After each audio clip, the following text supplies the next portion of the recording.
یہاں پر بیٹھے ہیں۔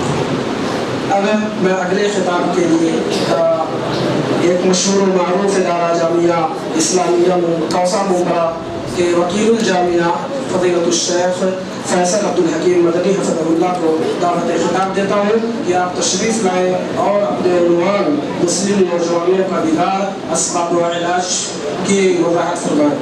فضیلۃ الشیخ فیصل عبدالحکیم مدنی حفظہ اللہ۔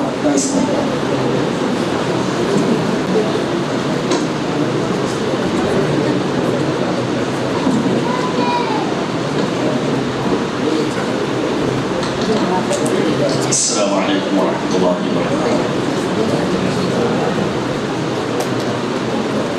ان الحمد للہ نحمده ونستعینه ونستغفره ونؤمن به ونتوکل علیہ ونعوذ باللہ من شرور انفسنا ومن سیئات اعمالنا من يهده الله فلا مضل له ومن يضلل فلا هادي له واشهد ان لا اله الا الله وحده لا شريك له واشهد ان سيدنا ونبينا محمدا عبده ورسوله اما بعد فان خير الحديث كتاب الله وخير الهدي هدي محمد صلى الله عليه وسلم وشر الامور محدثاتها وكل محدثه بدعه وكل بدعه ضلاله وكل ضلاله في النار اعوذ بالله من الشيطان الرجيم بسم الله الرحمن الرحيم يا ايها الذين امنوا اتقوا الله حق تقاته ولا تموتن الا وانتم مسلمون يا أيها الناس اتقوا ربكم الذي خلقكم من نفس واحدة وخلق منها زوجها وبث منهما رجالا كثيرا ونساء واتقوا الله الذي تساءلون به والأرحام إن الله كان عليكم رقيبا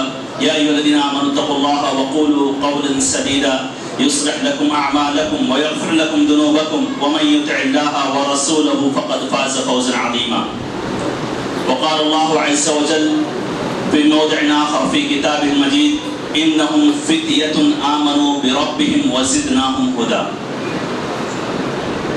صدر مجلس فضیلۃ الشیخ مولانا سعید سلفی حفظہ اللہ،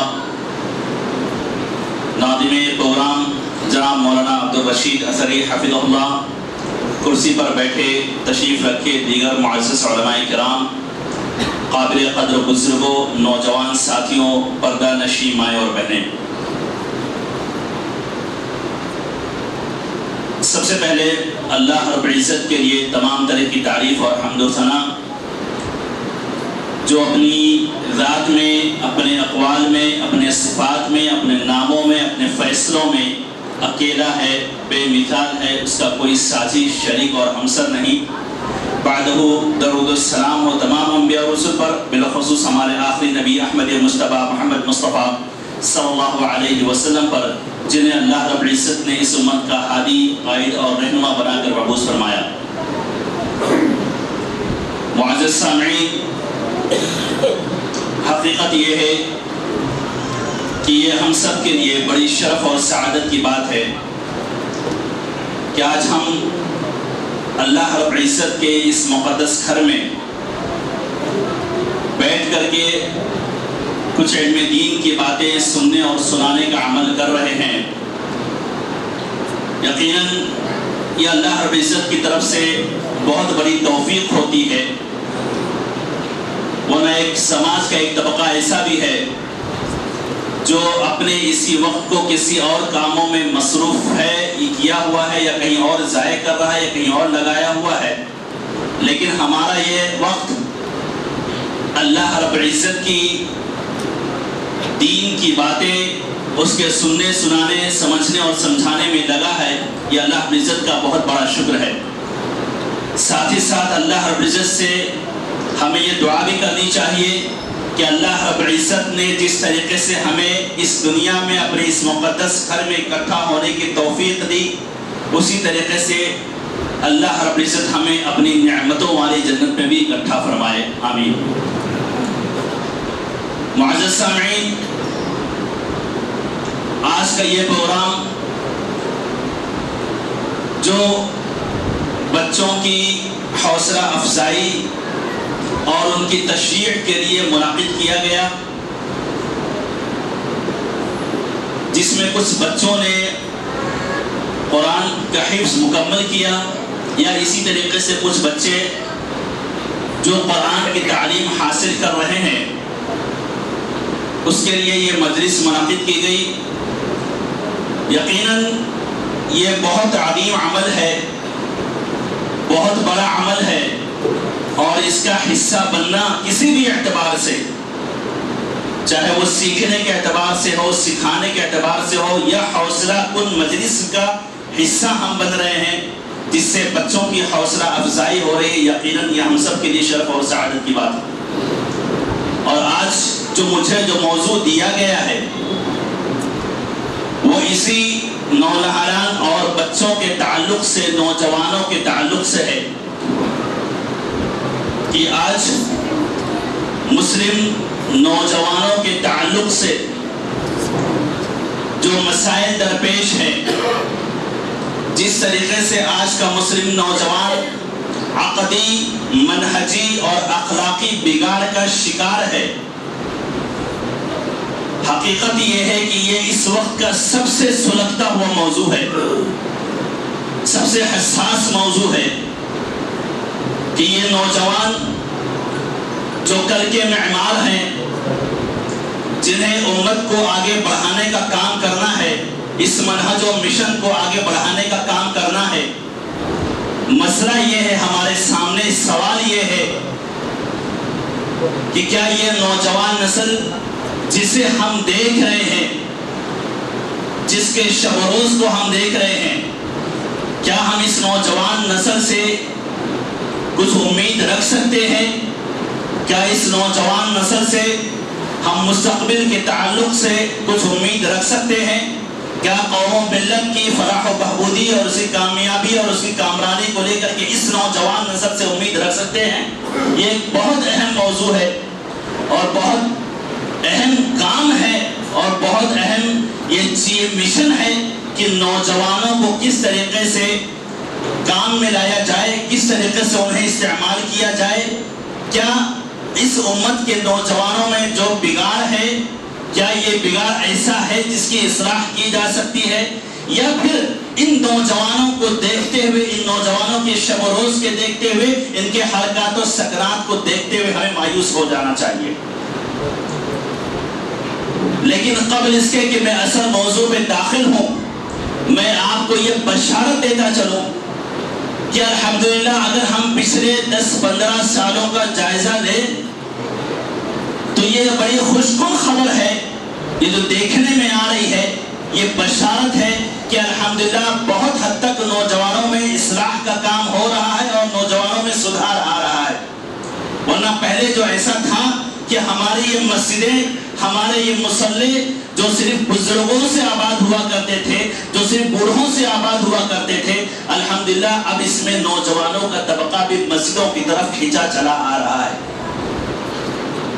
تو یہ چیز جب دکھائی دے رہی ہے تو یہ دونوں اعتبار سے ہمارے لیے خوشگوار ہے. ایک تو یہ ہے کہ وہ لوگ جو نوجوانوں پر کام کر رہے ہیں، جو نوجوانوں کے لیے کام کر رہے ہیں، جو نوجوانوں کی اصلاح کا کام کر رہے ہیں، وہ اس امید کے ساتھ میں کہ الحمدللہ اصلاح کا نتیجہ آ رہا ہے. کتنا فیصد، کتنا پرسنٹیج، یہ الگ ہے، یہ الگ موضوع ہے. ورنہ کام کا نتیجہ الحمدللہ اگر نوجوانوں پر کیا جائے تو الحمدللہ اس کے مثبت اثرات مرتب ہو رہے ہیں. اور اسی طریقے سے وہ نوجوان جنہیں ابھی اصلاح کی ضرورت ہے، جنہیں مزید سدھار کی ضرورت ہے، ان نوجوانوں کے لیے بھی اس طرح کے نوجوان اسوہ اور قدوہ ہیں کہ دیکھو یہ جو نوجوان جو سدھر گئے ہیں، جن کے ہاں اصلاح آ گئی الحمدللہ، جو نافع ہیں اور اپنے لیے بھی اور اپنے قوم کے لیے بھی اور معاشرے اور سماج کے لیے بھی، تو یہ نوجوان جس ماحول میں رہ رہے ہیں اسی ماحول میں آپ بھی رہ رہے ہیں.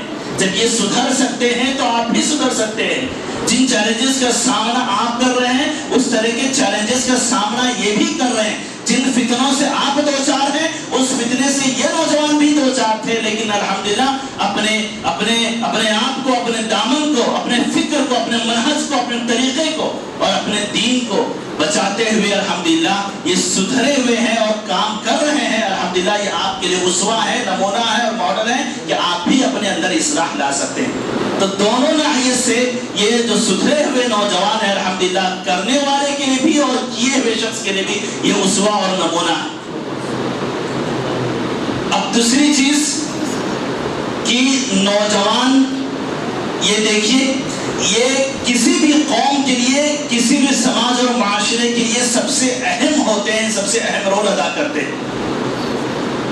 نوجوانی کی جو زندگی ہوتی ہے، اس میں انسان کے عزم اور حوصلے جوان ہوتے ہیں، کچھ کرنے کا جذبہ ہوتا ہے، کچھ کرنے کی صلاحیت ہوتی ہے، اور کچھ کر سکتے ہیں وہ لوگ۔ اور یقین جانیے کہ اگر یہ نوجوان، یہ طبقہ، سماج اور معاشرے کا یہ طبقہ اگر سدھرا رہے تو پھر یقین جانیے کہ پھر یہ صرف اپنے لیے نہیں بلکہ پورے سماج اور پوری قوم کے لیے یہ مصلح بن جاتے ہیں۔ لیکن اگر یہی نوجوان طبقہ ہمارے سماج اور معاشرے کا بگڑ جائے اور راہ حق سے بھٹک جائے، اپنے مشن کو بھول جائے، اپنے مقصد سے بھٹک جائے، تو پھر یہی نوجوان نہ اپنے لیے نافع ہوتے ہیں اور نہ یہ سماج کے لیے نافع بلکہ سماج کے لیے نقصان دہ بن جاتے ہیں۔ اور اسی لیے دیکھیے، شیطان کے جتنے حربے ہوتے ہیں، شیطان کے جتنے حربے ہوتے ہیں، سب سے پہلے اگر کسی پر وہ آزماتا ہے، سب سے زیادہ حربے اگر کسی پر آزماتا ہے تو پھر وہ نوجوانوں پر آزماتا ہے کہ اگر سماج کا یہ طبقہ بگڑ گیا تو پھر سمجھ لو کہ پورا سماج بگڑ گیا۔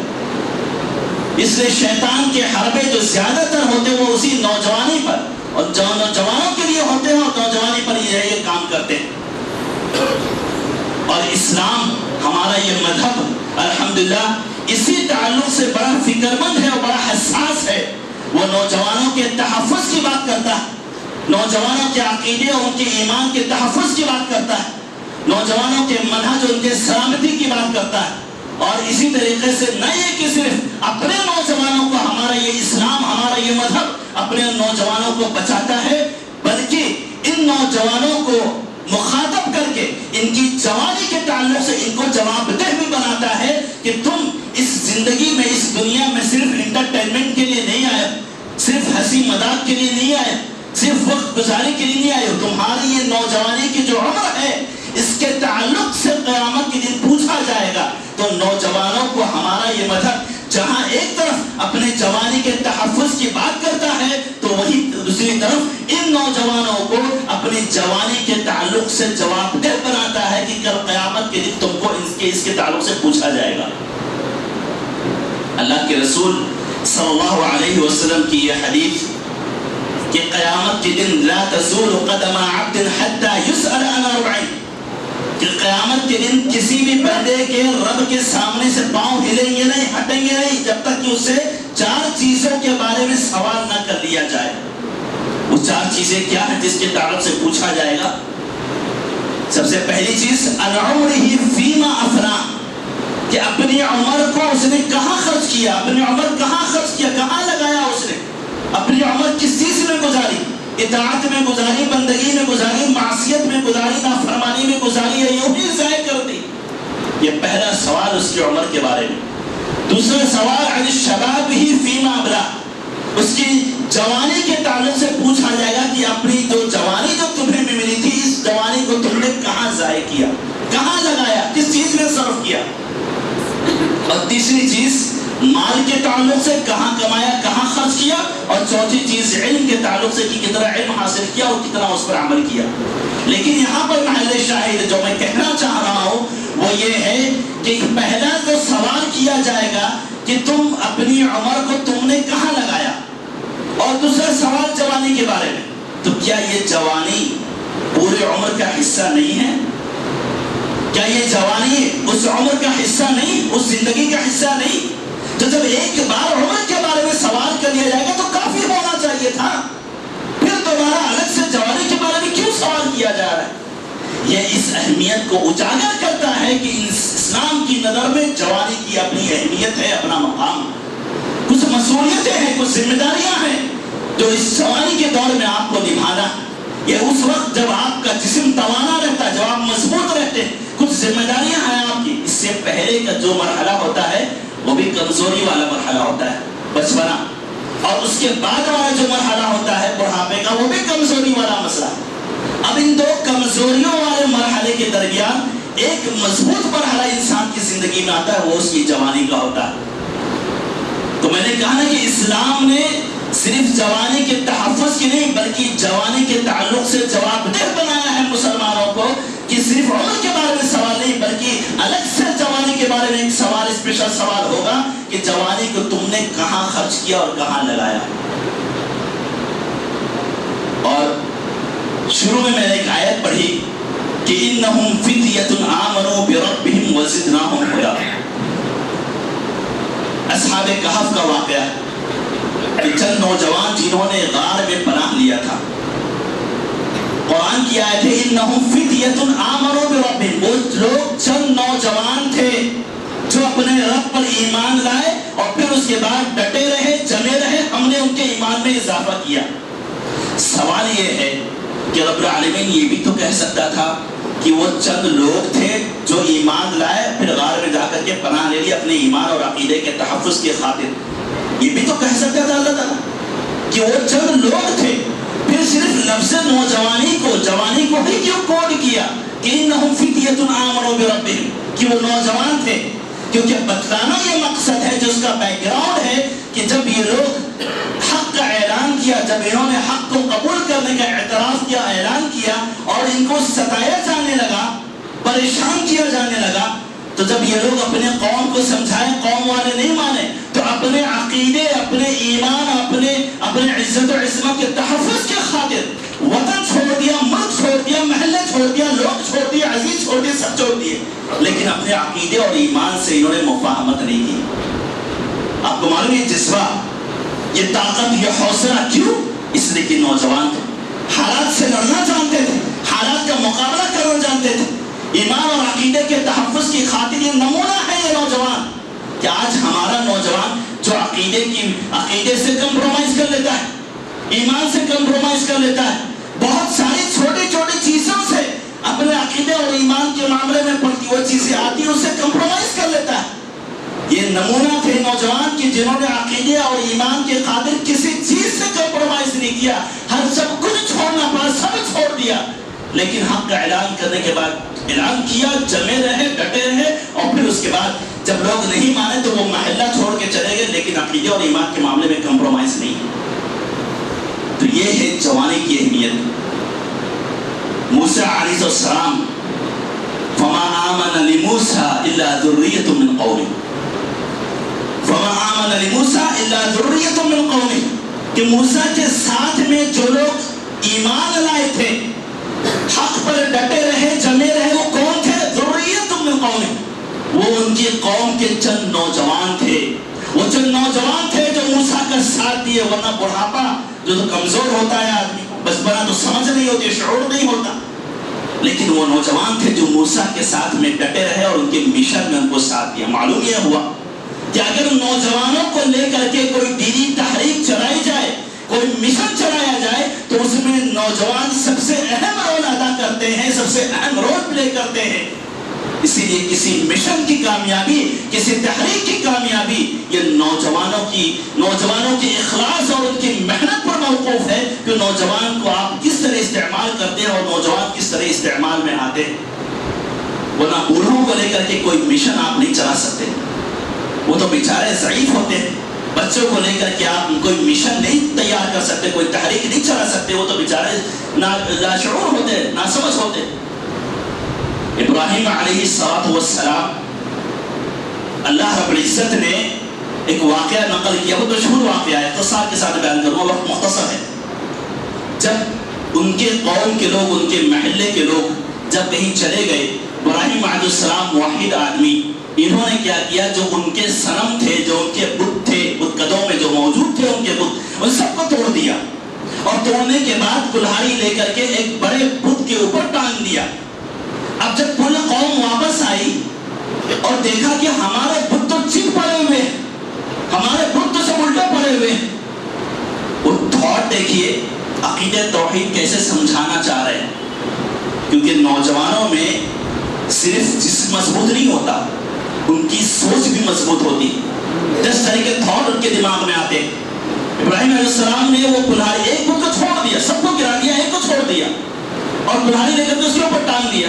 اب جب قوم پوچھ رہی کہ یہ کس نے کیا, یہ حرکت کس نے کی, تو آئے لوگ باتیں ہونے لگی، بھائی کیا ہو گیا، کس نے کیا؟ قالوا سمعنا فتن، دیکھیے یہاں پر لفظ دیکھیے، قرآن کی تعبیر دیکھیے، سبحان اللہ، قالوا سمعنا فتن یذکرہم یقال له ابراہیم، کہ ہم نے ایک نوجوان کو سنا ہے کہ وہ ہمارے بتوں کے بارے میں اس طرح کی باتیں کرتا ہے، یعنی جو کہ عقیدے توحید کی بات کرتے تھے اور ان بتوں کے باطل ہونے کی بات کرتے تھے، تو یہ کہنے لگے ایک نوجوان ہے جو ہمارے بتوں کے بارے میں اس طرح کی باتیں کرتا ہے، یہ ہو نہ ہو یہ حرکت اسی نے کی ہوگی۔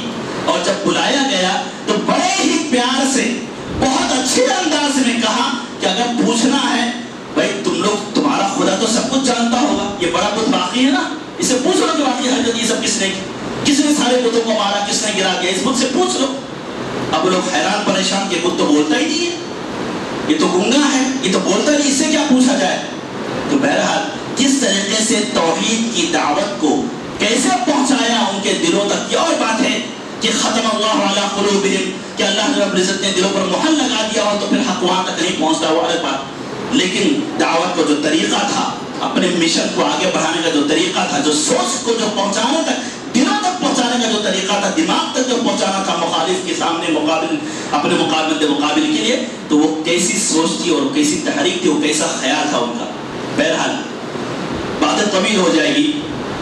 بہرحال یہ نوجوانوں کے تعلق سے قرآن کا یہ نظریہ اور اسی طریقے سے نوجوانی کی اہمیت کو اسلام نے کس طریقے سے اجاگر کیا۔ لیکن مسئلہ یہ ہے کہ آج کل کی جو صورتحال ہے کہ نوجوانوں کا جو بگاڑ ہے، اس وقت یقین جانیے کہ الحمدللہ ایک طبقہ ہے جو الحمدللہ سدھرا ہے، لیکن ایک بڑا طبقہ ہے جو ابھی بگڑا ہوا ہے، جس کے شب و روز کو ہم دیکھ رہے ہیں کہ ابھی ایک بڑا طبقہ مسلم نوجوانوں کا جو ضائع ہے، جو بگاڑ کا شکار ہے، عقدی اعتبار سے بھی، اخلاقی اعتبار سے بھی۔ یاد رکھیے کہ جب کوئی قوم کسی دوسری قوم پر حملہ کر، اب میدان میں جنگیں نہیں ہوتی، اب میدان میں جنگیں نہیں ہوتی، اب جو حملے ہوتے ہیں، جو جنگیں ہوتی ہیں، وہ ذہنی اعتبار سے ہوتی۔ اب حملہ میدان میں نہیں کہ وہیں پر حملہ ہو، وہیں پر تصفیہ ہو جائے، نہیں، اب حملہ ذہنوں پر ہو رہا۔ اور مخالف قومیں، اعداء اسلام جب جو حملہ کر رہی، سب سے زیادہ جو ٹارگیٹڈ ہے وہ ہمارا مسلم نوجوان، جو ہمارا مسلم نوجوان، کہ کس طریقے سے اس کو ناکارہ کیا جائے، کس طریقے سے اس کو جو ہے ضائع کیا جائے۔ یہ ایک بار ضائع ہو گیا، ایک بار یہ نوجوان ضائع ہو گیا، ناکارہ ہو گیا، تو پھر ہمارا مشن کامیاب۔ اور پھر اس کے لیے مختلف وسیلے، مختلف حیلے تیار کیے جاتے ہیں، چاہے نشہ ہو، ڈرگس کا ہو۔ بڑے افسوس کے ساتھ میں کہنا پڑتا ہے کہ بڑے پیمانے پر مسلم محلوں میں ڈرگس کا نشہ اور یہ جو ہے نشہ اور ڈرگس بڑے پیمانے پر فروغ پا رہا ہے۔ ایسی سی نشے کی دوائیں، ایم ڈی اور نہ جانے کیا کیا، یہ سب چیزیں اب تک تو سننے میں نہیں آتی تھی کبھی، لیکن اب نہ جانے کہیں کہیں ایک چیزیں، ٹیبلٹ آ رہے ہیں، کوئی سرپ آ رہا ہے، نہ جانے کیسی کیسی چیزوں کو لے کر کے مسلم نوجوانوں کے درمیان اس کو فروغ دیا جا رہا ہے اور پکڑا بھی جاتا ہے، پھر اس کے بعد اس سے آنکھ بند کیا کر دیا جاتا ہے کہ نہیں ہمارا کیا مسئلہ، یہ بگڑ رہے بگڑتے تو، یہ ضائع ہو رہے تو چاہے نشے کے ذریعے سے جو ہے نوجوانوں کو ناکارہ کرنے کی کوشش کی جا رہی ہو، چاہے بے حیائی اور فحاشیت کو فروغ دے کر کے، یا اسی طریقے سے دیگر اخلاقی بگاڑ کو لے کر کے، غرض یہ کہ مختلف طریقوں کے ذریعے سے مسلم نوجوانوں کو ناکارہ کرنے کی کوشش کی جا رہی ہے۔ لیکن بہت ہی اختصار کے ساتھ میں چند ایک دو تین اسباب میں بیان کرتا ہوں کہ سبب کیا ہے ہمارے نوجوانوں کے بگڑنے کا، سبب کیا ہے ہمارے نوجوانوں کے عقیدے اور اس کے منہج اور اس کے اخلاق کے بگاڑ کا سبب کیا ہے۔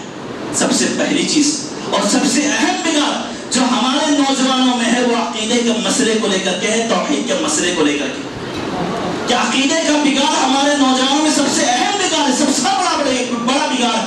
عقیدہ، توحید، جس کے لیے انبیاء آئے، جس کے لیے انبیاء بھیجے گئے، جو رسولوں کی بعثت کا مقصد تھا، جو ہماری تخلیق کا مقصد ہے، اس عقیدے کے بگاڑ کو لے کر کے آج ہمارا مسلم نوجوان عقیدے کے تعلق سے کتنی معلومات رکھتا ہے۔ آپ خود اپنے آپ سے سوال کریں کہ آج ہمارے نوجوان، ہمارے سماج کا ایک بڑا طبقہ عقیدے کے تعلق سے کس قدر معلومات رکھتا ہے۔ کہنے کو تو کہہ رہا ہے کہ ہاں اللہ ایک ہے، کہنے کو تو کہہ رہا ہے کہ میں رسول کا ماننے والا ہوں، رسول کا فالوور ہوں، لیکن عقیدے کے ساتھ میں، اس عقیدے کے ساتھ میں کہ صرف اللہ کو ماننا، رسول کو ماننا، بس اتنا کافی؟ مجمل ایمان تو ٹھیک ہے، لیکن کیا تفصیلی ایمان اس کے پاس موجود ہے؟ کہنے کو تو کہہ رہا ہے کہ میں توحید کا موقع ہوں، گلے میں تعویذ لٹک رہی، کہنے کو تو کہہ رہا ہے کہ میں رسول کا متبع ہوں، ہاتھ میں دھاگا بندھا ہوا ہے، کڑا پہنا ہوا ہے، پیر میں دھاگے بنے ہوئے. یہ عقیدے کا بگاڑ سب سے اہم بگاڑ ہے جو آج ہمارے نوجوانوں کے درمیان. اور عقیدے کی اصلاح جب تک نہیں ہوگی، جب تک کہ بقیہ اصلاح نہیں ہو سکتی. ابھی شیخ نے جیسے کہا کہ دین سے دوری، ایک آدمی اگر دین سے دور ہو گیا تو اللہ کی قسم پھر اس کی زندگی جانوروں والی. والذین کفروا یتمتعون ویأکلون کما تأکل الانعام والنار مثوی لهم. ایک آدمی جب دین سے عاری ہو گیا، عقیدے سے عاری ہو گیا، اخلاق سے عاری ہو گیا، تو پھر اس کے بعد بچا کیا ہے اس کے پاس؟ پھر اس کی زندگی جانوروں والی زندگی. کیونکہ یہ عقیدہ ہے، یہ دین ہے جو اس کو اخلاق سکھاتا ہے، جو اس کو کردار سکھاتا ہے، جو اس کو تربیت دیتا ہے. بڑوں سے کیسے بات کیا جائے، چھوٹوں کے ساتھ میں کیسے رہا جائے، کیسے اٹھا جائے، کیسے بیٹھا جائے.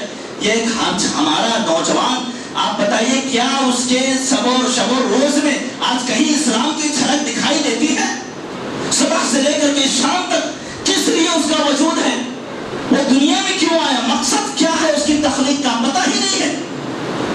بس صبح ہو رہی ہے، صبح تک سونا ہے، پھر اس کے بعد نہا دھو کر کے تیار ہو کر کے پھر کھانا کھانا ہے، پھر دوپہر میں کچھ آرام کرنا ہے، پھر اس کے بعد شام ہو جاتی ہے، کسی گلی دکان پہ جا کر کے کھڑا ہو جاتا ہے اور آتی جاتی لڑکیوں پر کمنٹ پاس کرتا ہے. اور پھر اس کے بعد یہی ہے، بس وہی کھڑے 2-4 گھنٹہ گزر گیا، شام ہو گئی، رات ہو گئی، آ کر کے پھر سو گیا. بس یہی ہے مسلم نوجوان. اسی لیے آپ دیکھیے مسلم محلوں کو بڑے افسوس کے ساتھ میں کہنا پڑتا ہے کہ غیروں کے محلوں کو دیکھ لیجیے کہ 8 بجے کے بعد سناٹا چھا جاتا ہے، ایسا لگتا ہے کوئی بستا نہیں، کوئی رہتا نہیں وہاں پر. اور ہمارے یہ مسلم محلے یہ 8 بجے کے بعد سے آباد ہونا شروع ہوتے ہیں. یہ نوجوان لڑکے یہ جا کر کے گلی کونوں کے نکڑ پہ کھڑے رہتے ہیں، آتے جاتے لڑکیوں پر، لوگوں پر کمنٹ پاس کرتے ہیں اور وقت ایسے ہی ضائع کرتے ہیں. یہ ہے مسلم نوجوانوں کی پہچان، یہ ہے مسلم نوجوانوں کی شناخت. بڑے افسوس کے ساتھ میں کہنا پڑتا ہے، نہ اس کے اخلاق میں، نہ کردار میں، نہ گفتار میں، نہ بات میں کہیں پر بھی اسلام کی روح نظر نہیں آتی. سر سے لے کر کے پاؤں تک کہیں پر بھی اسلام جو ہے، اسلام کی کوئی تعلیم کی عکاس کرتا ہوا دکھائی نہیں دیتا. وہ سب سے بڑا بگاڑ عقیدے کا بگاڑ، توحید کا بگاڑ اور اسلامی اخلاق اور دین سے دوری کا بگاڑ. اور اسی طریقے سے دوسرا سبب جو نوجوانوں کے بگاڑ کا دوسرا سبب یہ ہے کہ ان کے سامنے کوئی اسوہ نہیں ہے، کوئی ماڈل نہیں ہے. جو اسوے کا جو فقدان ہے، اسوہ کہتے ہیں رول ماڈل کو. اسلام نے اسوہ بنایا، قد كانت لكم في ابراہیم اسوۃ حسنہ. ابراہیم علیہ السلام کی زندگی کو دیکھو، اس نوجوان کو دیکھو، یہ تمہارے لیے اسوہ ہے، تمہارے لیے ماڈل ہے. نبی کریم صلی اللہ علیہ وسلم کی زندگی کو دیکھو، لقد كان لكم في رسول الله اسوۃ حسنہ، کہ رسول اللہ کی زندگی تمہارے لیے اسوہ اور نمونہ اور ماڈل ہے. یقین جانیے کہ یہ جو ماڈل چوز کرتے ہیں آج کے ہمارے نوجوان، یہ ماڈل کا بہت گہرا اثر پڑتا ہے. جو رول ماڈل ہوتا ہے، کس کو دیکھ کے زندگی گزارنی، اس کا بہت بڑا اثر پڑتا ہے انسان کی شخصیت پر، بندے پر. اللہ رب العزت نے 18 انبیاء کا تذکرہ کیا 7ویں پارے میں، 1-2 نہیں، 18 انبیاء کا تذکرہ کیا. پھر اس کے بعد نبی کریم صلی اللہ علیہ وسلم کو مخاطب کرتے ہوئے کہتا ہے اولئک الذین ھدی اللہ فبہداہ مقتدی، کہ اللہ رب العزت نے یہ تمام انبیاء جن کا تذکرہ گزرا ہے ان کو ہدایت دی ہے. اے نبی، آپ ان کی ہدایت کو سامنے رکھتے ہوئے ان کو ماڈل بنائیے، ان کو اسوہ بنائیے اور ایسے ہی جو ہے ان کی اقتدا کیجیے. شخصیت کا ہماری تربیت پر بہت گہرا اثر پڑتا ہے. اور آج کا ہمارا مسلم نوجوان، اس کا رول ماڈل کون ہے؟ یہ کس کو فالو کرتا ہے؟ کوئی فلم ایکٹر ہے، تو کوئی کرکٹر ہے، تو کوئی ٹک ٹاک پہ ناچنے والا ہے، کوئی ریل بنانے والا ہے. یہی ہمارے مسلم نوجوانوں کا اسوہ. یہ ہمارے مسلم نوجوانوں کے بگاڑ کا جو بنیادی سبب ہے، اس میں یہ بھی ہے کہ آج اس کے سامنے ابوبکر رضی اللہ تعالیٰ عنہ، کہاں ہے اس کے ابوبکر رضی اللہ عنہ؟ ان سے پوچھیں، کوئی پوچھیں نوجوانوں سے کہ ابوبکر کے بارے میں کیا جانتے ہو؟ آپ کو لگتا ہے کوئی بتا پائے گا کہ ابوبکر رضی اللہ تعالیٰ عنہ، ان کی حلم، ان کی بردباری آج کا ہمارا نوجوان جانتا ہے؟ کیا آج ہمارا نوجوان حضرت عمر رضی اللہ تعالیٰ عنہ کی ایمان غیرت کو جانتا ہے؟ کیا عثمان رضی اللہ تعالیٰ عنہ کی سخاوت کو جانتا ہے؟ کیا علی رضی اللہ تعالیٰ عنہ کی شجاعت کو جانتا ہے؟ نہیں جانتا ہمارا نوجوان. بس نام سنا ہے، خطبے میں جب جمعہ میں آتے ہیں تو نام سنتے ہیں ابوبکر، عمر اور عثمان اور علی. بس یہ مسلم نوجوان لڑکیاں، حضرت عائشہ کا تذکرہ بھی ہوا، ام سلیم رضی اللہ تعالیٰ، یہ ارتداد کے فتنے کا شکار آج کی مسلم نوجوان لڑکیاں، کہ ارتداد کے جو فتنے کا شکار ہے، کہ کس طریقے سے ام سلیم نے عقیدے سے کمپرومائز نہیں کیا، اپنے عقیدے اور ایمان سے کمپرومائز نہیں کیا، کہا نہیں شادی کرنا ہے نا، ابو طلحہ تم ایسے آدمی ہو کہ کوئی بھی لڑکی تم کو پسند کر لے، ایک لڑکی کی آئیڈیل پرسنالٹی جو ہوتی ہے وہ تم ہو، تمہارے اندر وہ ساری کوالٹی موجود ہے، لیکن اس کے باوجود ایک ہی چیز آگے آ رہی ہے، ام سلیم نے کہا ابو طلحہ ایک ہی چیز آگے آ رہی کہ میں کبھی بھی اپنے اسلام پر کسی اور مذہب کو ترجیح نہیں دے سکتا۔ لیکن کیا ام سلیم کے تعلق سے آج کے ہماری نوجوان لڑکیاں جانتی ہیں؟ آج کے ہمارے مسلم نوجوانوں کا آئیڈیا کوئی کرکٹر، کوئی فلم ایکٹر، پھر اس کا نتیجہ کیا ہے؟ اس کا نتیجہ کیا ہے؟ بال دیکھ لیجیے، کبھی آگے سے کٹے ہیں، کبھی پیچھے سے کٹے ہیں، کبھی بیچ سے ٹکرا ہے، کبھی سائڈ سے ٹکرا ہے۔ کہاں سے آیا یہ کلچر؟ کس نے کیا ایسا؟ نبی کریم صلی اللہ علیہ وسلم کی حدیث نہا عن القزع، کہ قزع سے روک رہے ہیں کہ آدھا سر کا آدھا بال جو ہے کٹاؤ، آدھا مت کٹاؤ، روک رہے ہیں، منع کر رہے ہیں۔ وہ حدیثیں اثر انداز نہیں ہو رہی، وہ نبی کریم صلی اللہ علیہ وسلم کی وعید وعید وہ سب چیزیں غلط سائڈ میں چھوڑ دیجیے اس کو، لیکن ایک فلم ایکٹر میں اگر بیچ میں ٹکرا ہو گیا تو پھر یہ بھی ٹکرا ہو کر کے گھٹتا رہتا ہے۔ اور آج کل ابھی آپ دیکھیے، ایک مثال میں آپ کے سامنے رکھوں کہ آج کل ایک فیشن چلا ہے کہ پیجامہ یا اسی طریقے سے جو بھی پینٹ وغیرہ جو پہنتے ہیں لڑکے وہ ابھی ٹخنے کے اوپر ہے۔ فیشن کیوں کہہ رہا ہوں بتاتا ہوں آپ کو آگے، کہ آج کل یہ فیشن چل رہا ہے نوجوانوں میں کہ پیجامہ یا پینٹ جو پہنتے ہیں وہ ٹخنے کے اوپر ہے۔ اب آپ اندازہ لگائیں، نبی کریم صلی اللہ علیہ وسلم کہہ رہے ہیں کہ ثلاثۃ لا یکلمہم اللہ یوم القیامۃ ولا یزکیہم ولہم عذاب علیم، کہ تین لوگ قیامت کے دن ایسے ہوں گے جن سے اللہ گفتگو نہیں کرے گا، اللہ دیکھے گا نہیں ان کی طرف، گفتگو نہیں کرے گا۔ ثلاثۃ لا یکلمہم اللہ یوم القیامہ ولا ینظر الیہم ولا یزکیہم، ان کا تزکیہ نہیں کرے گا اور ان کے لیے دردناک عذاب۔ کتنے وعیدیں سنائی گئی، اللہ کا نہ دیکھنا، اللہ کا بات نہ کرنا، اللہ کا تزکیہ نہ کرنا، اور پھر اس کے بعد دردناک عذاب۔ یہ چار عذاب کس کو ہے؟ المسبل، المسبل جو ٹخنے کے نیچے اپنا پیجامہ رکھتا ہے یا اسی طریقے سے اپنے پینٹ پہنتا ہے، اس کے لیے عذاب۔ اب آپ اندازہ لگائیں کہ یہ نبی کریم صلی اللہ علیہ وسلم کی یہ وعیدیں، اللہ رب العزت کی یہ ناراضگی، یہ غید و غضب اس کے اوپر اثر انداز نہیں ہوئی۔ اثر انداز ہوئی تو کیا ہوئی کہ غیروں کی طرف سے ایک کلچر چلا ہے آج کی پیجامہ ٹخنے کے اوپر کر لو، تو ان نوجوانوں کے پیجامے اور پینٹ اپنے آپ ٹخنے کے اوپر ہو گئے۔ اب آپ اندازہ لگائیں کہ کہاں ہے ایمان غیرت، کہ آج کا یہ نوجوان جس کے سامنے یہ ہونا چاہیے کہ جب کہہ دیا جائے کہ اللہ نے کہا ہے، اللہ نے کہا ہے، تو سر سے پاؤں تک کانپ جائے، لیکن نہ اللہ کا خوف، نہ اللہ کا ڈر، نہ اس کے عذاب کا ڈر۔ یہ اللہ کی یہ وعیدیں نہیں کام آئی، لیکن ایک مغربی تہذیب کی طرف سے آئی ہوئی ایک نیا کلچر کہ پیجامہ ٹخنے کے اوپر کر لو، پینٹ ٹخنے کے اوپر کر لو، وہ ہو گیا اوپر۔ یہ آج کے ہمارے مسلم نوجوانوں کے رول ماڈل اور آئیڈیل۔ تو ایک بہت بڑی وجہ ہے مسلم نوجوانوں کے بگاڑ کی، وہ ہے آئیڈیل کا فقدان۔ صحیح معنوں میں جو آئیڈیل ہونا چاہیے، جو پرسنالٹی ہونا چاہیے، جو شخصیت ہونا چاہیے۔ اور اس میں ایک اہم چیز میں یہ کہنا چاہتا ہوں، اس میں ماں باپ کی ذمہ داری ہوتی ہے۔ اس میں ماں باپ کے بلکہ بچوں کی تربیت میں سب سے زیادہ بڑی ذمہ داری تو ماں باپ کی، کہ آپ بچپن سے ان نوجوانوں کو ابوبکر کے بارے میں پڑھائیں، عمر کے بارے میں پڑھائیں۔ ٹھیک ہے، آپ انگلش میڈیم میں ڈالیں، آپ مراٹھی میڈیم میں ڈالیں، آپ اردو میڈیم میں ڈالیں، وہ مسئلہ نہیں ہے۔ مسئلہ یہ ہے کہ اگر بچہ دین سے دور ہو گیا، اگر اپنے اسلاف سے کٹ گیا، تو پھر وہ بچہ پھر وہ اس کے بعد وہ آپ کا بھی نہیں رہ جاتا، وہ قوم اور ملت کا تو چھوڑ دیجیے، وہ آپ کا بھی نہیں بچتا۔ اور تیسرے بگاڑ کا سبب یہی جو میں کہنا چاہ رہا ہوں کہ تیسرے جو بگاڑ کا سبب ہے،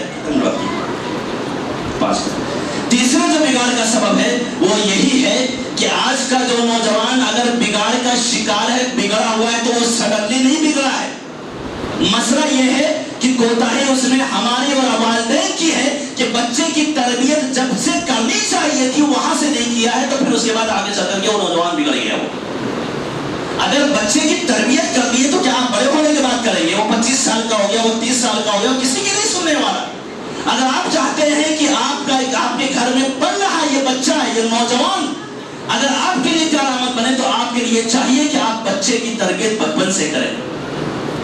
ابو ابن عباس رضی اللہ تعالیٰ، اللہ کے رسول صلی اللہ علیہ وسلم، آپ دیکھیں کیا کہہ رہے ہیں، عقیدے کی تعلیم۔ احفظ اللہ تجدہ تجاہک، تم اللہ کے حقوق کی حفاظت کرو، اللہ تمہاری حفاظت کرے گا. احفظ اللہ تجدہ تجاہک، اللہ کے حقوق کی حفاظت کرو، ہمیشہ اللہ تعالیٰ تمہاری مدد کرے گا.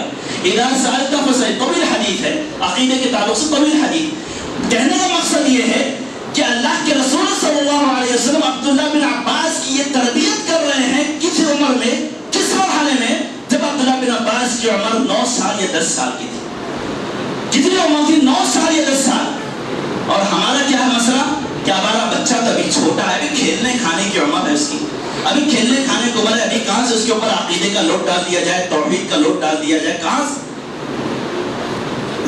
تو اسی طریقے سے یا غلام، چھوٹا بچہ کھانے کی اسلامی اخلاق سکھا رہے ہیں. یا غلام سم اللہ وکل بیمینک وکل مما یلیک، کہ بچے کھانا داہنے ہاتھ سے کھاؤ، بسم اللہ کر کے کھاؤ، داہنے ہاتھ سے کھاؤ اور اپنے قریب سے کھاؤ، برتن میں ہاتھ نہ ہلاؤ. کتنا بڑا بچہ؟ چھوٹا بچہ، چھوٹا بچہ، چھوٹی عمر کا بچہ. تربیت کہاں سے ہو رہی ہے؟ بچپن سے ہو رہی. جب بچپن سے تربیت ہوگی اسلامی اخلاق، عقائد اور عادات پر، تو پھر آگے جا کر کے آگے چل کر کے پھر وہی نوجوان آپ کے لیے کارآمد بنے گا. عربی کا ایک مقولہ ہے، کہا جاتا ہے کہ لاعبہ السبع، بہت اہم مقولہ، بہت تجربے کی چیز.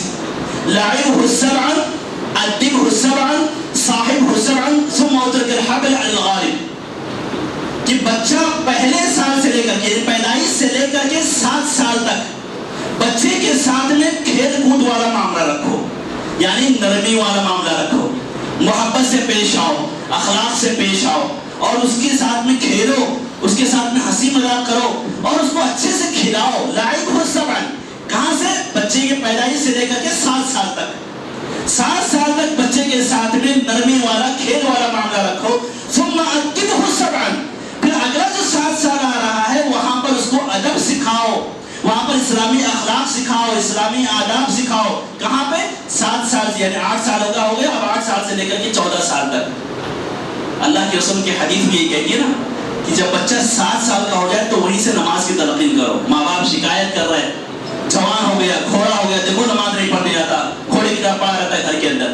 بچپن میں سکھایا تھا اس کو، بچپن میں بتایا تھا نماز کی اہمیت، بچپن میں بتایا تھا اس کو کہ نماز چھوڑنے پر کتنا سخت وعیدیں ملتی، کتنی سخت عذاب ملتے ہیں. اگر بچپن سے اس کو نماز کا عادی بنایا ہوتا تو یہ بڑے ہو کر گھوڑے کی طرح پڑا نہیں رہتا پیٹ پہ. لاعبہ السبع ادبہ السبع، کہ 7 سال تک اس کو ادب سکھاؤ، اسلامی اخلاق اور عادات اور عقائد سکھاؤ. پھر اس کے بعد کہا صاحبہ السبع، پھر اگلا جو 7 سال آ رہا ہے یعنی 14 سے لے کر کے 21 سال تک، 14 سے لے کر کے 21 سال تک، اس درمیان بچے کو اپنے ساتھ میں رکھو. جب بچہ تمہارے ساتھ میں رہے گا تو اسلامی اخلاق اور آداب سیکھنے کے بعد اب زمانے کی اونچ نیچ کو سمجھے گا، صحیح غلط کے فرق کو سمجھے گا، صحیح کیا ہے، غلط کیا ہے، میرے لیے مفید کیا ہے، میرے نقصان کیا ہے. جب اسلام پر اور عقیدے پر اور اخلاق پر، اسلامی اخلاق اور اقدار پر اس کی تربیت ہو گئی، اب اس کو اپنے ساتھ میں رکھو، اپنا دوست بنا کر کے، اور اپنا دوست بنا کر کے اس کو زمانے کی اونچ نیچ سکھاؤ. اب اس کے بعد کیا کہہ رہے ہیں؟ 7 سال تک، بچپن سے لے کر 1 سے لے کر کے 7 سال تک کھلانا پلانا ہے، 7 سے 8 سے لے کر کے 14 سال تک اس کو جو ہے اسلامی اخلاق سکھانا ہے، 14 سے لے کر کے 21 سال تک اس کو ساتھ میں رکھ کر کے زمانے کی اونچ نیچ سکھانا ہے. پھر اس کے بعد کہتے ہیں ثم اترک الحبل علی الغارب، پھر اس کے بعد اس کے تعلق سے آپ مطمئن ہو جاؤ. اگر آپ نے 21 سال تک بچے کی تربیت اس نہج پر کر دی تو پھر آپ 21 سال کے بعد مطمئن رہیے کہ انشاءاللہ تعالی وہ بچہ آپ کے لیے کارآمد بنے گا. تو یہ جو عمر ہے 21 سال تک، اور آج ہمارے سماج میں کیا ہے؟ 21 سال تک کا بچہ، ارے ابھی کھیلنے کھانے کی عمر ہے، ابھی کھیلنے کودنے کی عمر، ماں باپ کی طرف سے بھی انٹرٹینمنٹ کا کلچر، لائف کو ایسے کر رہے ہیں، مطلب زندگی لائف انجوائمنٹ کے لیے ملی. مقصد کیا ہے، طریقہ کیا ہے، کیا کرنا ہے، کس لیے آئے ہیں، کہاں جانا ہے؟ نہیں، لائف تو انٹرٹینمنٹ کا نام، زندگی مستی مذاق کرنے. ابھی 21 سال کی عمر ہے، اب نہیں مستی کریں گے، اب نہیں مذاق کریں گے، اب نہیں انجوائمنٹ کریں گے تو کب کریں گے؟ آگے چل کر کے تو شادی ہو جانی. یہ کلچر جو ہمارے نوجوانوں کے ذہنوں میں ہے اور جو ڈالا گیا ہے، یقین جانے کی یہ بہت ہی خطرناک چیز ہے جس سے نوجوان بڑے پیمانے پر بگڑ رہے ہیں.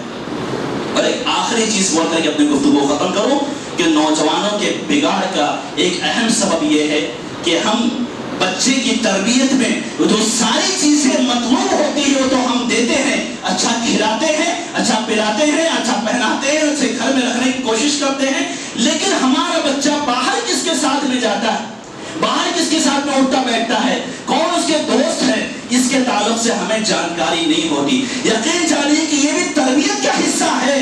آپ بچے کی مکمل تربیت کریں، اور مکمل تربیت اسی وقت ہوگی جب آپ بچے کے اندرونی جو چیزیں، یعنی گھر کے اندر کیا ہوتا ہے، باہر کیا ہوتا ہے، ان سب چیزوں کو جانیں، تب صحیح معنی میں بچے کی تربیت مکمل ہوگی۔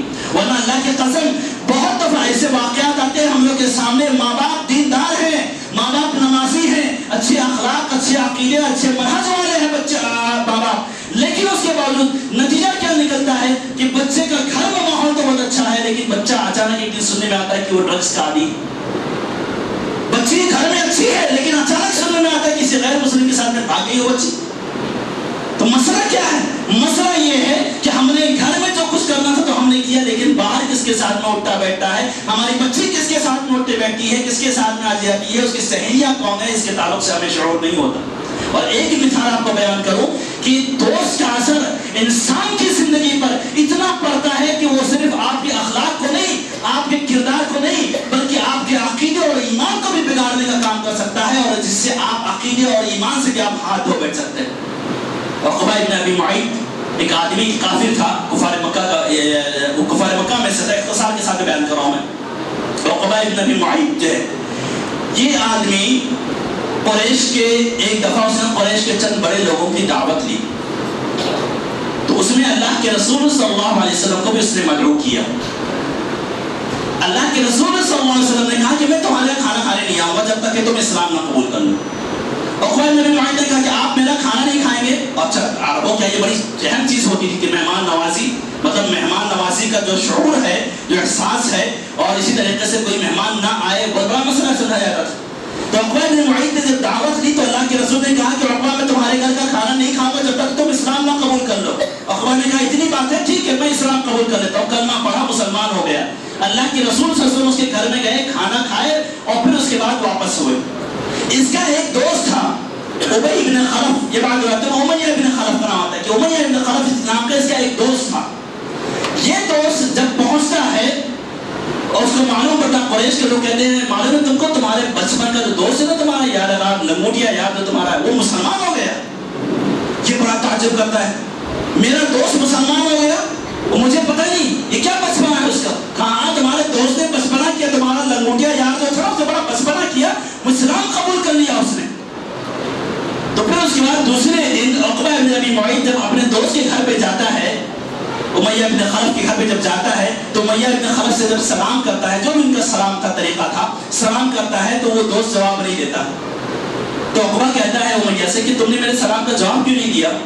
کہا تم میرے دوست نہیں ہو، آج سے تم میرے دوست نہیں ہو، آج سے تمہاری میری کٹی۔ کیوں؟ مسئلہ کیا ہے؟ کہا عجیب مسئلہ ہے، تم جا کر کے تمہیں اسلام قبول کر لیا؟ کہا اتنی سی بات؟ کہا تم نے جا کر کے اسلام قبول کر لیا، آج سے تمہاری میری دوستی ختم۔ کہا ارے دیکھو میں سبوں کی میں نے دعوت لیا تھا، اس میں محمد صلی اللہ علیہ وسلم نہیں آ رہے تھے، انہوں نے کہا کہ اسلام قبول کرو گے تو آؤں گا، تو میں نے اسلام قبول کر لیا، صرف اسی لیے میں نے صرف اسی لیے اسلام قبول کر لیا کہ وہ آئے اور میری دعوت کھائے۔ میں نہیں چاہتا تھا کہ قریش کے بڑے لوگوں میں سے کوئی بھی میرے گھر کا کھانا نہ کھائے، اس لیے میں نے اسلام قبول کر لیا۔ تو امیہ بن خلف کہتا ہے کہ ٹھیک ہے، آج کے بعد سے تمہاری میری دوستی ختم، اگر تم صحیح معنوں میں میرے سچے دوست ہو تو کہیں پر بھی محمد صلی اللہ علیہ وسلم کو دیکھو گے تو ان کے چہرے پر تھوک دو گے، تم کو جتنی گالیاں یاد ہے تم محمد کو گالیاں دو گے، جتنی طریقے سے تم ستا سکتے ہو تم محمد کو ستاؤ گے، اگر تم یہ عمل کرو گے تب تم میرے لنگوٹیا یار ہو، میرے پکے دوست ہو، میرے سچے دوست ہو، میں تمہارا دوست ہوں۔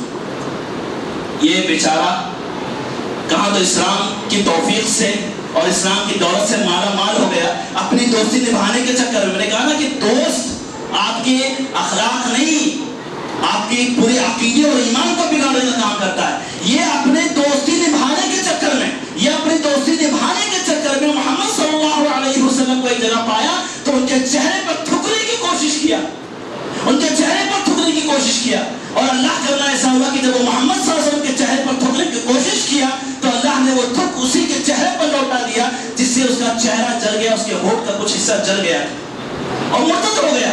اب ظاہر ہے گستاخی کون کرے گا؟ جب مرتد ہوگا تبھی گستاخی کرے گا۔ اب مرتد ہو گیا اور محمد صلی اللہ علیہ وسلم کے چہرے پر تھکنے کی کوشش کیا، اور اسی پر اکتفا نہیں بلکہ ایک دفعہ اللہ کے رسول صلی اللہ علیہ وسلم نماز پڑھ رہے تھے.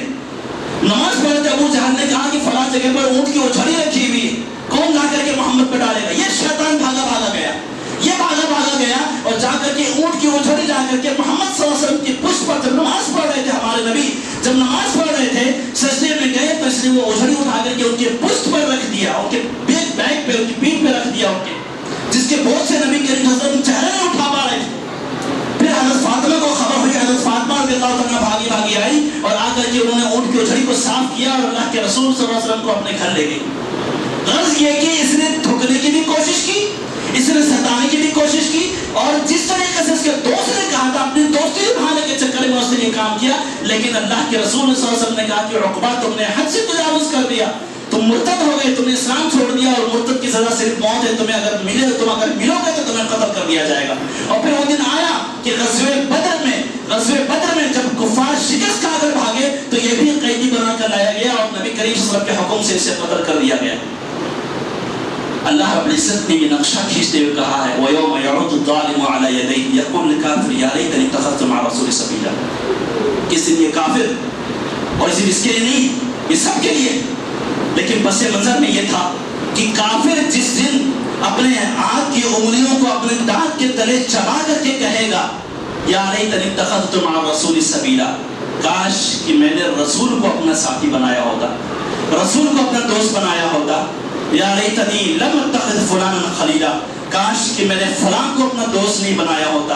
لقد اضلنی عن الذکر بعد اذ جاءنی, اس آدمی نے مجھے ہدایت ملنے کے بعد اس آدمی نے مجھے گمراہ کر دیا, مجھے بھٹکا دیا. وَقَالَ الشَّيْطَانُ لِلْإِنسَانِ خَذُولًا, اور شیطان تو انسانوں کو رسوا کرنے کے لیے ہی رسوا کرنے کا ہی کام کرتا ہے. کہنے کا مقصد یہ ہے معزز سامعین, وقت ختم ہو گیا, کہنے کا مطلب یہ ہے کہ نوجوانوں کی اخلاقی بگاڑ کا ایک اہم سبب یہ ہے کہ اس کے دوست کون ہوتے ہیں, جن کے ساتھ وہ اٹھتا بیٹھتا ہے, اس پر بھی دھیان دینے کی ضرورت ہے. اور ایک آخری چیز نوجوانوں سے خطاب کرتے ہوئے کہ اغتنم خمسا قبل خمس, اس میں ایک چیز ہے شباب قبل حرم, کہ 5 چیزوں سے پہلے غنیمت سمجھو. اپنی نوجوانی کو اپنے بڑھاپے سے پہلے غنیمت سمجھو. اللہ کے قسم تم طاقتور ہو, تم توانا ہو, تم ڈھنگ سے سجدہ کر سکتے ہو, تم ڈھنگ سے رکوع کر سکتے ہو, تم دیگر عبادتوں کو تم انجام دے سکتے ہو. کل کے دن جب ہڈیاں کمزور ہو جائیں گی, بال سفید ہو جائیں گے, کمزوری آ جائے گی, اچھی طریقے سے تم سجدہ بھی نہیں کر پاؤ گے, اچھی طریقے سے تم رکوع بھی نہیں کر پاؤ گے. آج اللہ رب العزت نے تمہیں یہ جوانی جو دی, اسے امانت سمجھو کہ تمہاری عبادت, ہر طرح کی عبادت, یہ ساری کی ساری چیزیں صرف اور صرف اللہ کے لیے ہونا چاہیے. یاد رکھنا کہ تمہاری زندگی تمہاری نہیں ہے, تمہاری زندگی اللہ کے لیے اور اللہ کے لیے وقف ہونا چاہیے. بہرحال اللہ رب سے دعا ہے کہ اللہ رب العزت ہمارے نوجوانوں کو قوم اور ملت کے لیے کارآمد بنائے. اللہ رب العزت ہمارے نوجوانوں کو ان کے مقصد کو سمجھنے کی توفیق عطا فرمائے. آمین. اقول قولی ھذا واستغفر لكم ولسائر المسلمین من كل ذنب فاستغفروه.